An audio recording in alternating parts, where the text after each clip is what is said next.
What is going on, YouTube? We are going to tackle something real simple today. It's an oil change on a generator. It's just a small generator. It did its break-in period. We went camping, and now it's time for another one just to make sure that we're keeping it clean inside. So if it's something you want to get into and see what I do to make this happen, stick around. Before we get into it, I want to make sure everybody understands I am not a professional. These are hobbies that I do and share my experiences with you. So if you do decide to tackle these, take it on at your own risk. Let's get to it, guys. Oil changes on these small engines are really simple. You're not going to need a lot of fancy tools or anything. It's really just a Phillips head screwdriver in this case, some kind of extraction device, and there's ways to do it without like a oil suction pump like I've got here. Good oil, your favorite, of course. A way to dispose of that oil. I've just got a junk jar here and something to clean up with. Now this is an Amerisun off of Amazon. It looks like it's I think a Power Stop, Sure Power, something like that, knockoff, which is also a Chinese generator as well. It worked really well for camping. We had no issues, lots of power, no hiccups. It was just really, really great for what we were doing. So now we're ready for an oil change. Let's start taking it apart. Getting to the oil fill. Not gonna be hard. Let's get that in the frame right. There we go. There are two screws on this side of the unit. Loosen them up. One here at the top. And they go for quite a ways. It was kind of surprising how far they went when I opened this up the first time. Get the second one out. What will happen is this panel, you'll feel it lift away from where the screws mount. And then there are two poppers, one on each side of the door that fit into a couple of receivers, and they just kind of hold things in place so that it doesn't get away from you. We're going to set that aside for the moment. Next step, very simple. Open the oil fill. Now, a lot of these are the same in small generators. You'll just find that they're very similar in small generators. A lot of folks here on the YouTube University have been very helpful in getting me educated on these, so I wanted to share what I learned through it. I'm just going to clean off the dipstick so that when I'm putting it aside, it doesn't have anything on it to collect more dirt and junk and stuff. Set that aside. What you can do is, because of this little valley right here, you can just tip the machine over, pour the oil out. See, a little bit came out right there. And that's one way to get the oil out of it. I prefer something like this. I got it at Harbor Freight. It's a suction. Hear it making noises. You can just draw all of the oil right out of it without ever having to get your hands dirty, get your unit dirty, and then transfer it directly into your disposal bottle. So that's what we're going to do next. To get the oil out, just stick the tube in and start suctioning it out. It's going to be a little slow. Oil's a pretty thick liquid, even when it's warmed up like this. I ran it for just a couple minutes to get it warm. And we're going to have to do about 2 of these to get it all out of the engine crankcase. So yeah, it's kind of a slow process, but in the scope of doing an oil change, this is really easy.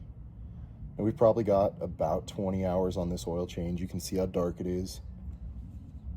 Now that it's full, we'll pull our filler tube out, stick it in our receiver bottle, and then pump it into there. Real easy.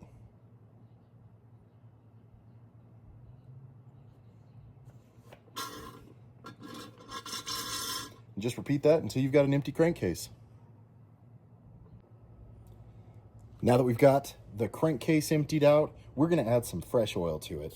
I've got some 1030 here, full synthetic from Mobil 1. Mobil 1's just my jam.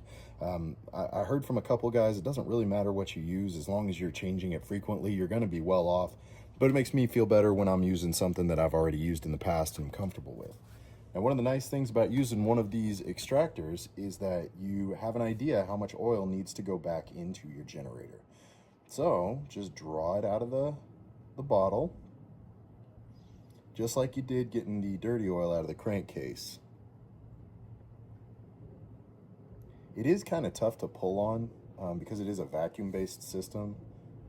So it takes a little bit of effort to get the oil out of the container, but not too much, just a little bit. Now that we've got a full plunger, we'll take the business end, put it into the generator. You can see how much cleaner that oil is. We'll start pushing that in. Just gently. Don't want to blow out your rings or anything on your tool. Generator will be just fine. Just fill her all the way up. Now I know from taking it out that we need about 1.5 of these tubes to fill the generator back up with clean oil. And then we'll run it, of course, and make sure everything's working good. That's it. Fill it until you hit the spot.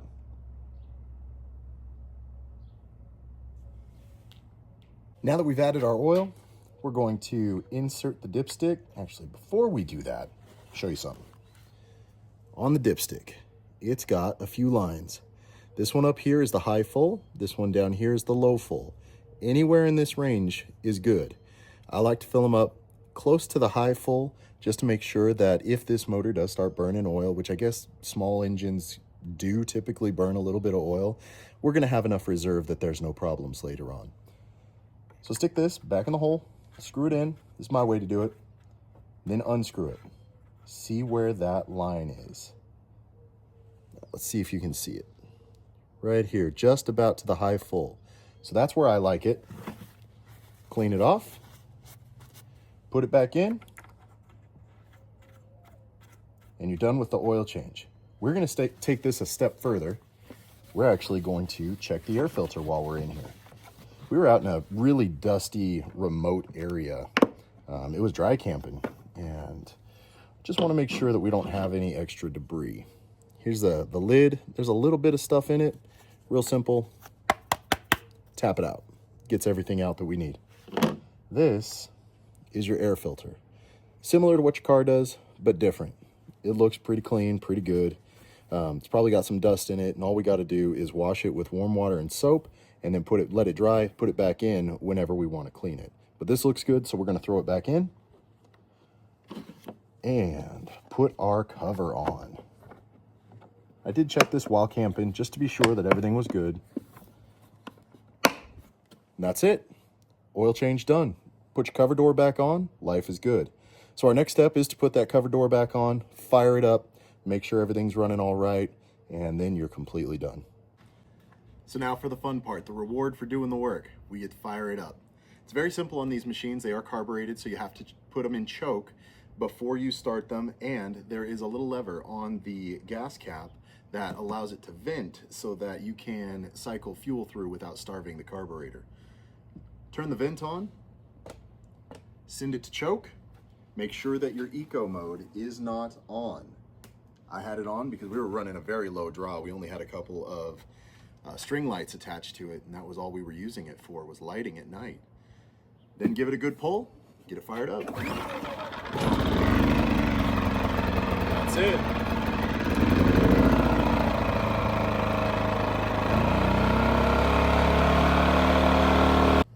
Guys, thank you for watching. That's it for today's episode. Do you agree with the way I do this? Do you not agree? I'd love to hear from you either way. Drop a comment, let me know. And if you found some value in this, give it a like, give it a subscribe, hang out. I don't do a lot of videos, but when I do, it's good to hear from you. Until next time, stay cool.